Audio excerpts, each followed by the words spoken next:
Welcome back to 80scomics.com for the review of the Warlord issue number 51 from 1981, a reprinting of the classic Warlord number 1. So this is good for those of you who don't have the first issue but want the first issue. If you want to know what's going on in this series, this is a good, cheap way to figure it out. I like the cover, and back cover's got a Camaro Z28, so all good stuff. The Warlord.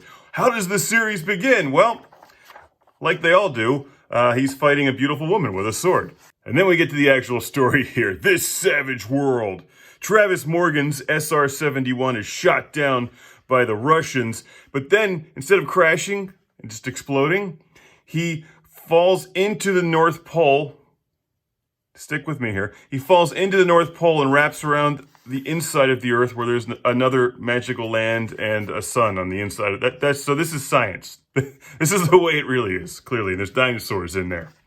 And he saves Tara from a dinosaur. And of course, they fall in love because that's the magic of bubblegum. And they make this journey. Here we get a nice scientific description of how this works. So there's gravity on the outside of the Earth. That's where all of us idiots live. But there's also gravity on the inside of the Earth, where these people live with dinosaurs and magicians and whatever. And Tara is lured outside by a magical song, which of course leads to Morgan punching out a satyr, because honestly, all satyrs deserve to be punched out. So that worked out pretty well. But then they're captured by slavers and turned into slaves. That doesn't last long because you know they escape, or else the series wouldn't go anywhere. But we've got plenty of action, plenty of adventure, and a bonus story, which actually I haven't even read yet. Dragon Sword. Sounds like an Atari game. Probably is an Atari game.